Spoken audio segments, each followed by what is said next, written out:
Commercial video productions are very expensive. The most popular ones span from about $20,000, and that's not even including things like hosting the ad, licensing, and a bunch of other things. That's basically like getting a team of experts to make the world's most expensive sandwich. Hey, don't look at me. Blame the AI. But here's the thing. I don't have to do all that because I have two things going for me. Number one, I have a big brain and I'm broke. So for the next few days, I'm going to be attempting to create an advert for Elizade University. The catch, I'm spending $0. So that means that includes me writing a script, getting a crew, shooting, editing, and if it looks good, I might even post it. And if I'm lucky, I might make some cash out of this. And if you're lucky, you might just learn the secret hack to be able to make an ad for $0. To be real with you, all I knew when going into this was every other YouTuber has done a university tour. But that's the issue. I am not every other YouTuber. My target audience are basically filmmakers and tech lovers. So imagine me saying, hey, welcome to my cafeteria, this is where we eat food. Like, come on, that's not going to work for you guys. So I had to be creative. Now for things like this, you would expect me to get a storyboard to visualize everything. Did I? No. Why? Because one is $0 budget, baby. Bruh. But like on the most serious one, that morning I woke up, I called my bros, and then I was like, okay, pass the sheet of paper. So I wrote a couple of effects I wanted to replicate from some of my old videos and from like eye candy and stuff like that. Did it work? Yes and no, because I misplaced the paper. This might not be the right time to say this, but like, if you genuinely, not of sympathy, if you genuinely love the way I'm delivering this video and you like filmmaking content, make sure you subscribe to get more of this, you feel me? On a more serious note, if you've been following me for a while, you know that despite my hate-love relationship with Samsung and the fact that mine hasn't been working for a while now, I can't stop hyping up HDR10+. The reason is because the flexibility it gives you while color grading is like basically shooting S-Log 3 or Apple Log if you're on that side. So if possible, shoot in log. It's worth it. I would have gone handheld for the shoot, but thanks to my bro OBJ for lending me his gimbal. Now that brings us to the next part. Know your gear. Now here's the thing. My first gimbal, which you guys know, got bad. And his was completely different. Like, as a matter of fact, if I turn my hand at a particular angle, it will switch to vertical mode. Kind of like my new one. But it wasn't as good at stabilizing either. Hey, but like, you know, after a couple of trial and errors, I got used to it and we were able to wrap up the shoot. But then we're left with two more issues, which was time constraints and a bunch of people looking at me. Because, you know. Finally, the part where I show you the real juice. So remember how I said before editing, I misplaced the sheet of paper with all my gigamind ideas? Yeah, that was bad. And honestly, at this point, I should have just quit there, but I had to prove a point. So I came up with a solution, which was to label all the clips.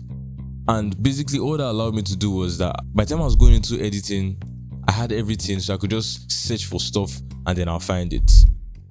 But it beats me back later because my giga brain decided to make the ad 10 minutes instead of 1 minute. Also, in case I didn't mention earlier, I'm already on day 4 out of 7 at this point because I spent the previous day sleeping. Now, normally on big sets, they'll group their footages maybe by day, shot, or scene. But me, I dropped everything in one bin because on $0 budget, baby. Oh yeah. So I had a bunch of effects I was planning, and the one I was most excited for was crash zoom. So usually on set you do this with a zoom lens, but we have no money and the roads are anything but straight, so I ultimately had to do it in post, which brought its own problems. Now you see, I've done this in other shoots and it worked out well. The best solution, After Effects. But the issue was I was shooting in HDR10+, meaning that I had to do a bunch of conversions and no time. The next option, Resolve. My computer cannot handle Fusion properly and Resolve does not have any proper rasterization solution. So the extreme budget solution was to slap the video with some motion blur and add some transforms. Now, even after all this, Resolve 19 beta just kept on crashing, man. Like, it was so frustrating.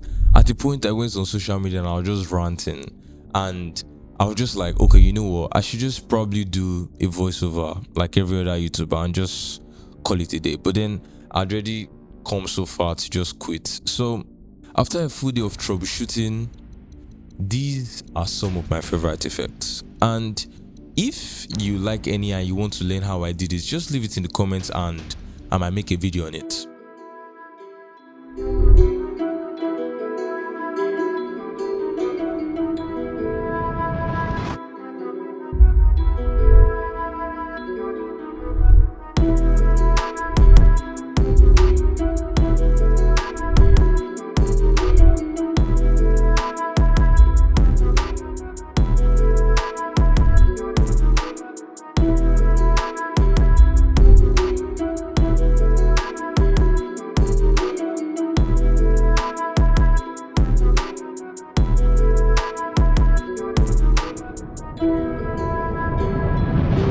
Alright, here's the thing.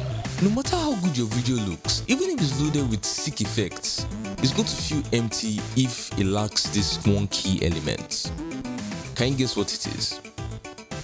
You know what? Watch this. Yeah, now I'm a ride, yeah. I'm finna take it high, yeah, okay. Yeah, now I'm a ride, yeah. I'm finna take it high, yeah, okay. Did you get it? Sound design.